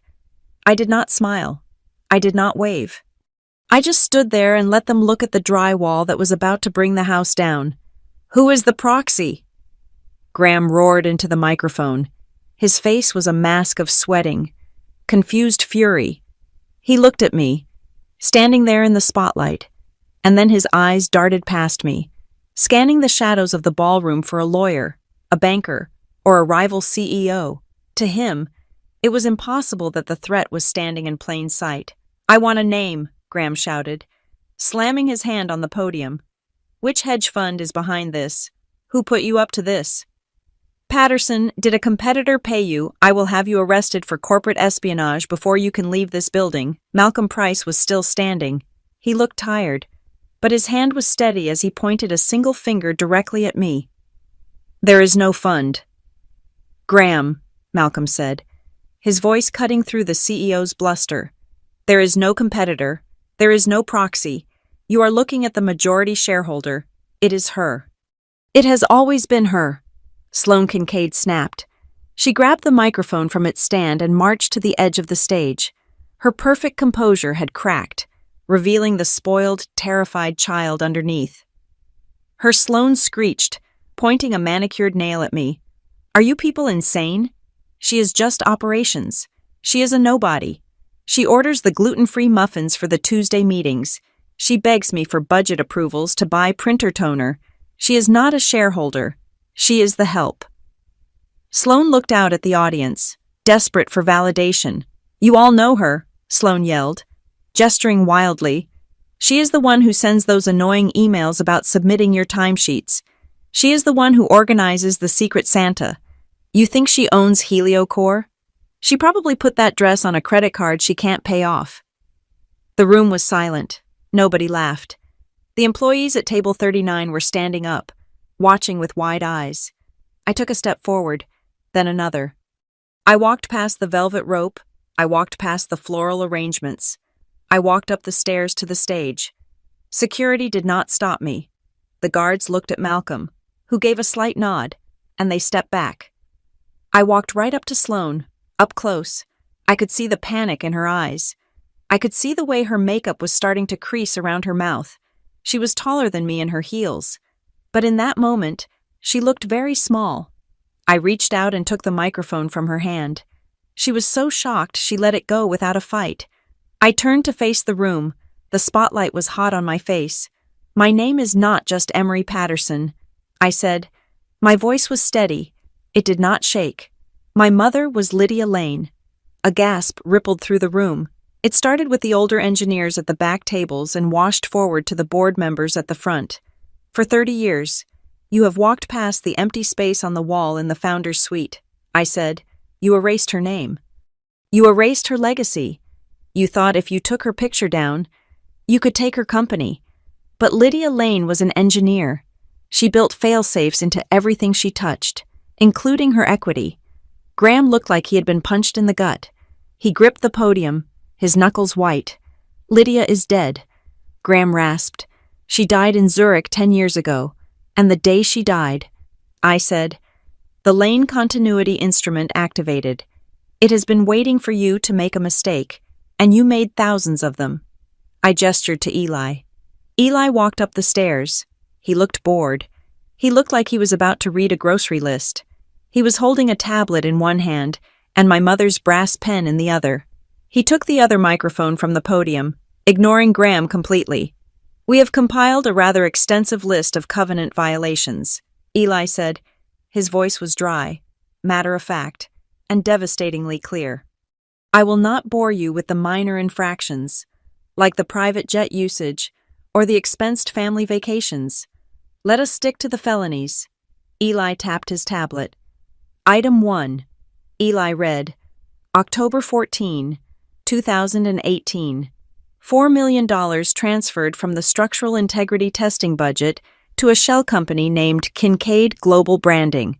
This money was used to pay for a launch party in Ibiza. The structural testing was never completed." A murmur of anger went through the engineering tables. They remembered that year. They remembered being told there was no money for equipment. Item 2. Eli continued, scrolling down, January 2020, $2.5 million diverted from the Guidance Chip Procurement Fund. The money was used to purchase a controlling stake in a luxury handbag startup owned by Sloane Kincaid. The guidance chips were replaced with inferior units from a supplier that failed 2 safety audits. That is a lie. Sloane shouted, though she stepped back. Away from Eli, that was a strategic partnership. It was a brand synergy investment. It was theft, Eli corrected calmly. Item 3. The Neptune Initiative. On paper, this is a research project for deep space propulsion. In reality, according to the bank transfers, the Neptune Initiative is just a checking account that pays the mortgage on Graham Kincaid's third home in Aspen. Graham lunged for the microphone. Stop this. Turn it off. Cut the sound. He looked frantically at the sound booth. The audio technician, a young guy named Kevin, who I had helped get a raise 3 months ago, looked back at Graham. Then Kevin took his hands off the mixing board and folded his arms. The sound stayed on. "How did you get this?" Graham screamed, his voice cracking. "You hacked us. You broke into the mainframe. That is a federal crime. I will have you buried for this. You stole confidential data." I stepped in front of Eli. I looked Graham dead in the eye. I did not hack anything. "Graham," I said softly into the mic. The room leaned in. "You gave it to me," I said. Graham blinked. "What, for 7 years?" I said, "Every time you wanted to hide an expense, you sent the file to me. You told me to fix it. You told me to move the numbers around so the board wouldn't notice. You told me to relabel the yacht rental as client acquisition costs. You told me to code Sloane's wardrobe budget as prototype materials." I pulled a small flash drive from the pocket of my cheap dress. I held it up. "I did exactly what you told me to do." I said, "I cleaned it up. I made the spreadsheets balance. I made the reports look pretty. But I am an operations director. Graham, I keep records. I kept a copy of every single original invoice. I kept every email where you ordered me to commit fraud. I kept every text message where Sloane asked me to hide her shopping sprees." I turned to the general counsel, who was sitting at the head table, looking like he wanted to vanish. "Bob," I said, "is the reversion clause valid?" The general counsel stood up slowly. His hands were shaking. He looked at Graham. Then he looked at the terrified board members. And finally, he looked at the state filings on his phone. "The instrument is self-executing," Bob said, his voice weak but audible. "Upon the death of the grantor and the breach of the covenants, the shares transfer automatically. There is no vote required. It happened the moment the RD spend dropped below 20%. And how long has it been?" "Below 20%, I asked. 7 years, Bob whispered. "So I have owned this company for 7 years. I said, "I just decided to let you run it until you proved you didn't deserve it." I looked back at Graham.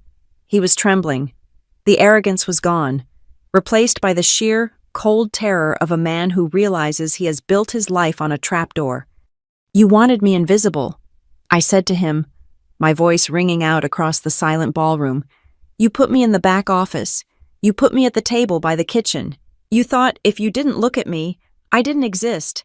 I took a step closer to him, but I was there. I said, "I was there right behind every number you asked me to hide. I was there every time you stole from my mother's legacy. You treated me like the drywall. Graham, you thought I was just there to hold up the paint." I let the silence hang for a heartbeat.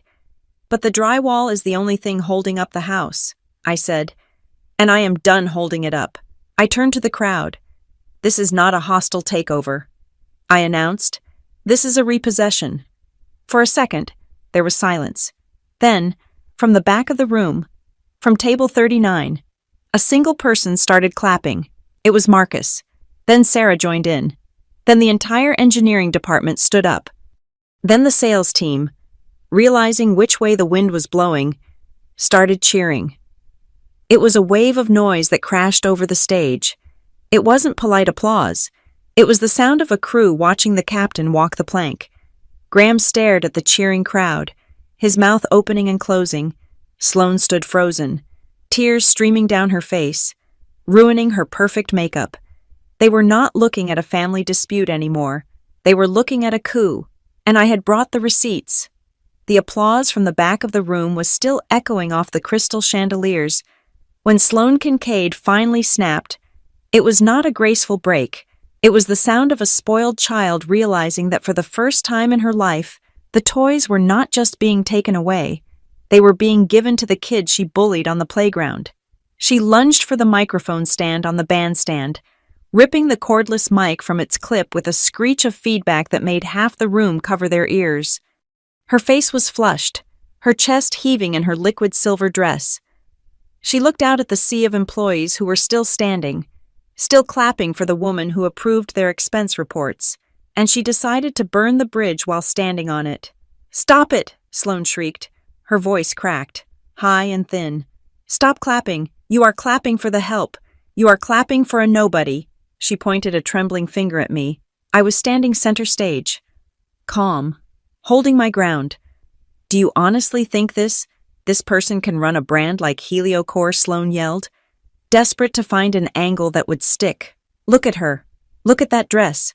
It is polyester. It is from a clearance rack. She does not know luxury. She does not know vision. She counts beans." She turned her venom on Eli, who was standing a few feet away, checking his watch with practiced indifference. And him, Sloan laughed, a jagged, hysterical sound. "She brings a man in a suit that smells like mothballs, driving a car that belongs in a junkyard, and tells you he is a lawyer. Please, my followers would not even let him park their cars. These people are budget. They are cheap. They are nothing." The room went deadly quiet. The insult hung in the air, gross and heavy. It was the kind of thing you might think in private but never say into a live microphone. Sloan was not done. She saw the brass pen in Eli's hand, the pen Malcolm had treated like a relic, and that pen Sloan sneered. Walking toward Eli, "You are basing a hostile takeover on a pen. It looks like Grandma's office supply. It is old. It is ugly. Just like this whole charade." She reached out to grab it. Eli moved his hand just an inch, smooth and fast. Sloan grasped at empty air. I stepped between them. I gently took the pen from Eli's hand. The brass was warm. It felt heavy, like holding a loaded gun. "It is old," I said, speaking into my microphone. My voice was low, but in the silence, it carried to the back wall. "It is older than you, Sloan, and it is worth more than everything you are wearing." I turned to Malcolm Price. The chairman was standing by the podium, watching the scene with the grim satisfaction of a man witnessing an execution he had ordered. "Malcolm," I said, "you knew the history. You knew the man who commissioned this pen. Would you please read the inscription on the barrel into the microphone, so everyone knows exactly whose office supplies these are?" I handed the pen to Malcolm. He put on his glasses. He held the pen under the podium light. He cleared his throat. "To Lydia Lane." Malcolm read. His voice shook with a sudden, deep emotion. "The mind that makes Helio fly." He paused. He looked up at the room. Signed, E.H. A gasp went through the older tables, the ones occupied by the engineers with gray hair and the project managers who had been around since the 80s. They knew those initials. E.H. A voice from the crowd whispered, "Ezra Helio, Ezra Helio," the man whose name was on the building before it was shortened to Heliocore, the man Graham Kincaid claimed to have bought out, the man who had disappeared into history alongside my mother. Sloan frowned. She looked confused. She did not know who Ezra Helio was. She probably thought the company was named after a Greek god. So what? Sloan snapped.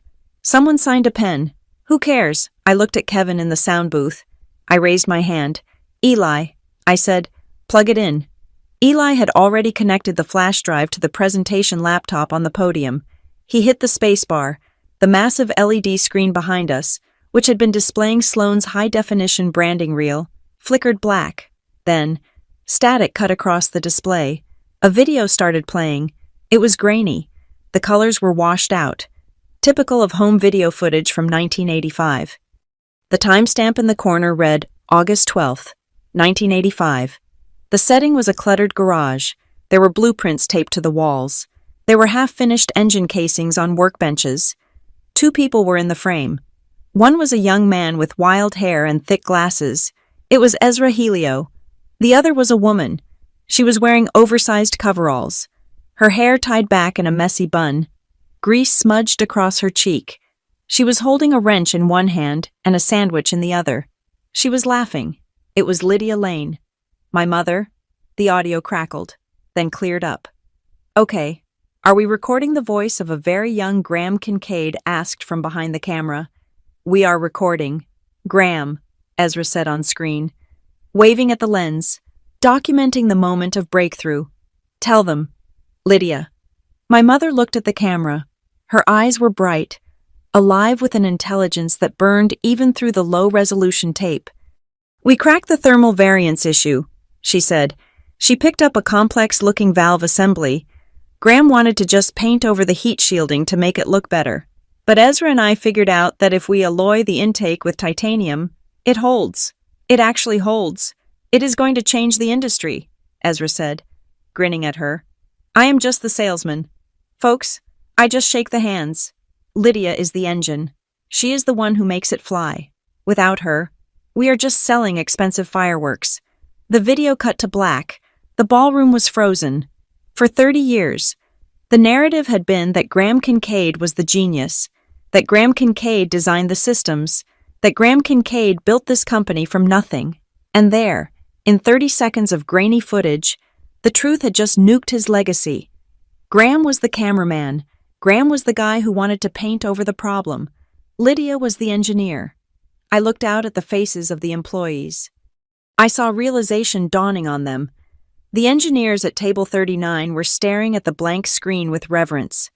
They realized that the propulsion tech they worked on every day, the patents that paid their mortgages, the very foundation of their careers, it all came from the woman whose daughter they had been ignoring in the hallway for 7 years.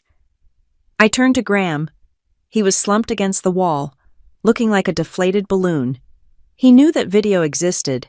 He had probably spent decades trying to destroy every copy. Sloane, however, was not giving up. She was vibrating with denial. That is out of context, she shouted, grabbing the mic again. That is just a home movie. It proves nothing. My father saved this company. Lydia Lane was crazy. Everyone knows she was unstable. She had a breakdown and Dad had to step in and fix everything. She looked around the room, begging for someone to believe her. She abandoned you, Sloane yelled at the employees. She took a payout and left. My father stayed. He built the brand. He built the legacy. It was the same lie Malcolm had been told. It was the same lie the board had swallowed. It was the lie that had kept them in power. I walked up to Sloane. I was close enough to smell the panic sweat mixing with her expensive perfume. I did not scream. I did not raise my voice. I did not need to. The truth does not need to shout. You are right about one thing. Sloane, I said, your father did build something. He built a facade. I pointed to the screen where my mother's face had been. He took her work. He took her patents. I have the original assignment documents in this portfolio. Every major system HelioCore sells today is based on a design Lydia Lane filed before you were born. Sloane opened her mouth to argue, but I cut her off. You called me a nobody, I said softly. You mocked my clothes. You mocked my car. You mocked my life. You stand there in a $10,000 dress paid for by the money your father stole from the safety budget, and you talk about legacy. I leaned in. You built your identity on a myth. I said, I built mine fixing the mess your myth made. Sloane stared at me. Her mouth worked, but no sound came out. She looked at the crowd. Nobody was looking at her. They were looking at me. She looked at her father. Graham Kincaid had his head in his hands. For the first time in her life, Sloane Kincaid was truly, completely invisible. The spotlight was still on her, but she had ceased to matter. I turned my back on her. I walked over to Malcolm Price. Mr. Chairman, I said, I believe we have a vote to conduct. The silence that followed my statement to Malcolm Price was heavy, but it was not empty. It was filled with the sudden, terrified recalculation of net worths and career trajectories occurring in the minds of every board member at the head table. Malcolm Price adjusted his jacket. He stepped back up to the podium, effectively shielding me from Graham Kincaid, who looked like he was vibrating with the urge to physically strangle someone. Malcolm tapped the microphone once. The sound was authoritative. It was the sound of a gavel hitting a block. Ladies and gentlemen, Malcolm said, his voice stripped of all gala pleasantries. The board acknowledges the receipt of the state-certified filings regarding the lane continuity instrument. We also acknowledge the credible, documented evidence of covenant breaches presented here tonight. He looked down the long table at his fellow directors. Under the bylaws of HelioCore Systems, Malcolm continued, a change in controlling interest necessitates an immediate review of executive leadership. We do not have the luxury of waiting for Monday morning. The markets open in 48 hours, and we need to have a statement ready. He turned to me. Ms. Patterson, Malcolm said formally. As the majority shareholder, the floor is yours. I looked at Eli. He was standing by the stairs, leaning against the railing with his arms crossed. He gave me a single, sharp nod. It was time to finish it. I leaned into the microphone. I move for an immediate vote of no confidence in Graham Kincaid as Chief Executive Officer, I said. My voice echoed through the ballroom. And I move for the immediate removal of Sloan Kincaid from all executive roles. Effective this second, Graham lunged forward, knocking over a water glass. You cannot do this, he screamed. I built this board. I own you people. Seconded, Malcolm said instantly. We have a motion and a second, the general counsel said. He had found his spine somewhere between the appetizer and the main course, mostly because he realized who was going to be signing his checks next week. We will proceed to a vote. Director Sterling. Sterling, the chief financial officer who had been sweating through his tuxedo since the first email hit, looked at Graham. Graham's eyes were bulging, silently promising murder. Then Sterling looked at the stack of evidence on the podium, the evidence that implicated him in signing off on the diverted funds. Sterling looked at me. He saw the only lifeboat in the ocean. Sterling said, his voice trembling. I vote yes. For the record, I was acting under duress regarding the previous budget approvals. Traitor, Graham shouted. I will ruin you. Director Vance, the lawyer asked. Moving down the line, Vance was the venture capitalist who had asked who I was 10 minutes ago. She looked bored. She was cutting her losses. She said. The optics here are a disaster. We need a clean slate. Director Liu. One by one, the dominoes fell. Some voted with fear, terrified of the forensic audit I had promised. Some voted with thinly veiled satisfaction, happy to finally be rid of a CEO who spent more time on his yacht than in the boardroom. The motion carries unanimously, the general counsel announced. He turned to Graham. Mr. Kincaid, the lawyer said, and for the first time in 20 years, he did not add, Sir. You are hereby relieved of your duties. You have no signature authority. You have no access to company accounts. Your keycard is deactivated. He turned to Sloan. Ms. Kincaid, your consultancy contract is terminated for cause. You are no longer an authorized representative of the brand. Graham stood there, swaying slightly. The air seemed to have gone out of him. He looked like a man who had woken up in a house that had no walls. This is illegal, Graham muttered. I will sue. I will tie this up in court for 10 years. I will burn this company to the ground. I will take everyone down with me. Sloan was sobbing now. It was a messy, ugly sound. She was clutching her phone, but she wasn't recording. You can't fire me, she wailed. I am the face of the company. If you do this, the internet will cancel HelioCore. My followers will destroy you. We are trending right now. Do you know what this will do to the brand equity? I looked at her. I felt a strange sense of pity. She really believed that. She really believed that likes and shares were a currency that could buy her way out of fraud. Sloan, I said. She stopped crying long enough to look at me with hateful, wet eyes. The internet loves a villain, I said calmly. But do you know what they love even more, a redemption story? They love a story about stolen credit being returned to the rightful owner by tomorrow morning. The narrative won't be about you. It will be about the daughter who came back for her mother's legacy. I looked at Eli again. He checked his watch. Right on time, Eli murmured. The double doors at the back of the ballroom swung open. 2 men walked in. They were not wearing tuxedos. They were wearing cheap, ill-fitting suits that looked even worse than Eli's. They carried thick manila envelopes. They were process servers. They marched down the center aisle. Their footsteps heavy on the carpet, the crowd parted for them like the Red Sea. They walked straight up to the head table. Graham Kincaid, the first man asked. Graham stared at him. Get away from me. You are served, the man said, slapping a thick packet of papers onto Graham's chest. Graham instinctively grabbed them. Asset freeze order, restraining order regarding company property, and a notice of pending forensic audit by the Securities and Exchange Commission. The second man walked up to Sloane.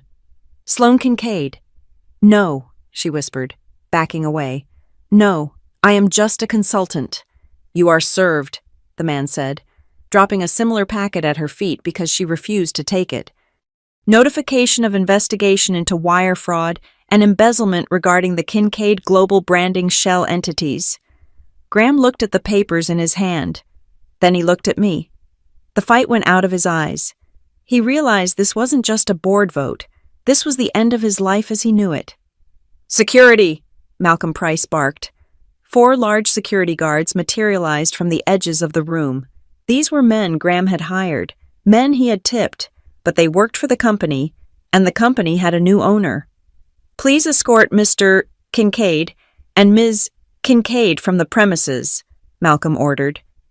Confiscate their company phones and laptops before they exit the building. One of the guards stepped forward. Mr. Kincaid, please come with us. Don't make a scene. I am the CEO, Graham shouted weakly, but he let them take his arm.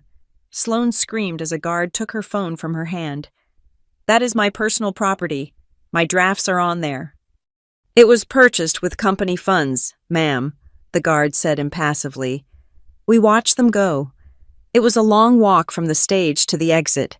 Flashes from smartphones went off like fireworks as they passed the tables. I saw the faces of the employees. There was fear. Yes, change is scary. But under the fear, there was relief. There was vindictive glee. There was the satisfaction of watching the people who had made their lives miserable finally face consequences. When the doors closed behind them, the room felt instantly lighter. The air pressure changed. Malcolm Price turned back to the table. He looked at the empty chair at the head of the table, the chair Graham had sat in for 30 years. Malcolm pulled it out. He looked at me.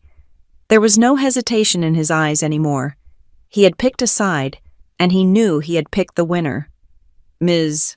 Patterson, Malcolm said, gesturing to the seat. Your seat. I walked over to the chair. I looked at the velvet upholstery. I looked at the crystal glass. I looked at the view of the ballroom from the head of the table. I sat down. The perspective shifted. For 7 years, I had looked at this room from the bottom up. I had looked at it from the back corner by the kitchen. Now, I was looking at it from the top down. I felt the room rearrange itself around me. The gravity of the company shifted, anchoring itself to where I sat. Eli walked over. He pulled up a chair next to me, Sloane's old chair, and sat down. He pulled the brass pen from his pocket and placed it on the table in front of me. Not bad for a budget date, Eli whispered. I picked up the microphone one last time. The room was waiting. They were waiting for a speech. They were waiting for promises. I looked at table 39. Marcus raised his glass to me. Sarah was smiling through tears. We have a lot of work to do on Monday, I said. We have to fix the safety protocols. We have to refund the labs. We have to put the engineers back in charge. I paused. But for tonight, I said, leaning closer to the mic, to everyone in this room who has ever been told they are just budget, to everyone who has been told they are invisible, to everyone who has been told they are just the help. I smiled. It was a real smile this time. Congratulations, I said. We own the place now. I set the microphone down. The sound of it hitting the table was the final period on the sentence. The ballroom erupted. Thank you so much for listening to this story of revenge and justice. It is always satisfying to see the underdog take back what is theirs, isn't it? I would love to know where you are listening from today. So please drop a comment below and let me know your location and what you thought of Emery's takeover. If you enjoyed this story, please make sure to subscribe to the Boss Revenge Stories channel, like this video, and smash that hype button so we can get this story out to more people who need a little victory in their day. See you in the next story.